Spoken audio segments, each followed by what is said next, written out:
Tento vrtulník na to představují slovenské vzdušné síly.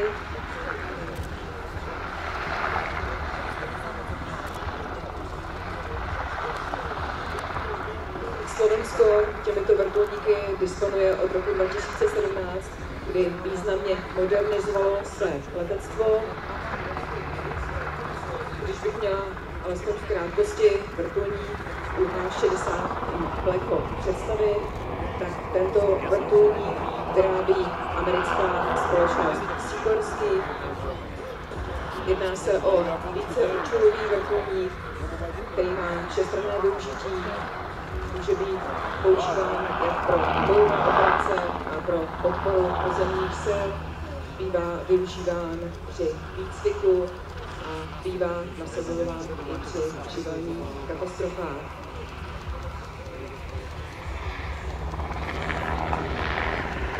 Vrtulník Black Hawk vstoupil do styku na konci 70. let minulého století. Americké ozbrojené síly si jej vybrali jako nástupce jiného legendárního vrtulníku s označením Bell UH-1U.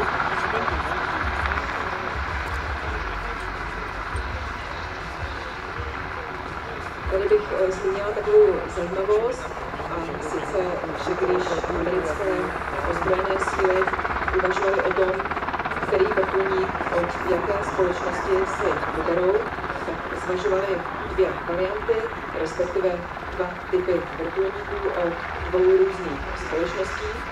A společnost Sikorsky, která vyrábí vrtulníky Black Hawk, tak původně vůbec nepatřila mezi jasné favority. A tím favoritem se paradoxně stala poté, kdy prototyp vrtulníku při prvním letu spadl na zem. Ale protože po pádu zůstal zachován, téměř nic se mu nestalo, nebo respektive ty ztráty nebyly tak velké, tak americké vzdušné síly se rozhodly vybrat právě tento vrtulník, protože tato nehoda dokázala to, že tento vrtulník je skutečně výborně zkonstruován.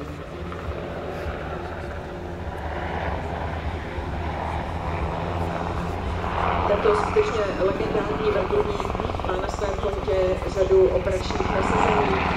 Vůbec poprvé byl použit v roce 1983 při americké invazi do Grenady. V roce 1991 se vrtulníky Black Hawk zapojily do války v zálivu. Pravděpodobně nejznámějšího nasazení se Black Hawky dočkaly v roce 1993, kdy se zapojili do bojů v somálském městě Mogadiscio. A tato událost se do podvědomí lidí zapsala zejména díky slavnému filmu režiséra Ridleyho Scotta s názvem Černý jestřáb se střelem. V 90. letech se Black Hawky zúčastnili bojů na Balkáně.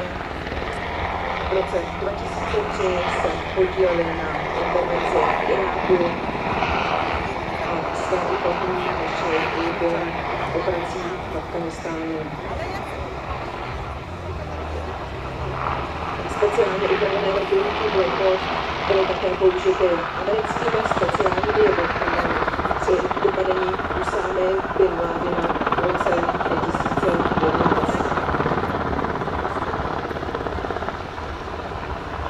Snad zajímavou informací pro vás bude i to, že na výrobě vrtulníků Black Hawk se v letech 2011 až 2019 podílel i největší český výrobce, to byl Aerovodofony, který pro vrtulníky Black Hawk vyráběl kabiny.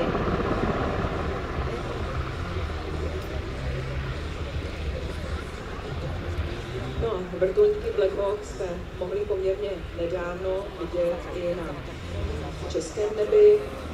Možná si vzpomenete, že vrtulník Blacklock pomáhal v loni v létě s hašením požáru v Národním parku České Švýcarsko. A rovněž i v letošním roce od půlky července do půlky září pomáhali s hašením požáru na území České republiky. Jednalo se nebo tuto pomoc zabezpečovali 2 vrtulníky Blackhawk od společnosti Heli Company. Tyto vrtulníky vzlétaly ze stanovišť v Přerově a Mělníku, s tím, že do 90 minut od vznesení požadavku museli být na místě události. Každý z těchto vrtulníků má k dispozici nebo může mít k dispozici pambiva, do kterého se vejde až 3000 litrů na sekundu vody. No, tyto vrtulníky vlastně sloužily jako jakási pomoc pro 2 policejní vrtulníky, které hasí požáry. Jedná se o policejní vrtulníky typu Bell 412, které startují ze západu v Praze a Brně. I tyto policejní vrtulníky disponují pambivaky, ovšem do nich se vejde té vody poměrně méně. Jenom 900 litrů vody, což je tedy 3krát méně v porovnání s pambivaky, které mohou být připojeny k vrtulníkům Blackhawk.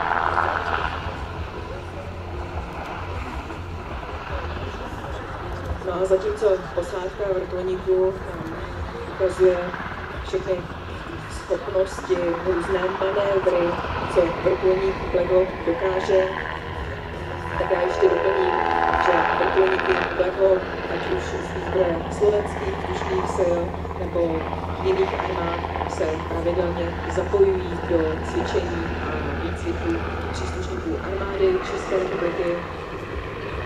Protože sloužím ve Strachonicích u protiletadlového raketového pluku, tak si neodpustím a zavzpomínám, že poměrně nedávno, letos v březnu, i naši vojáci měli možnost s těmito vrtulníky cvičit.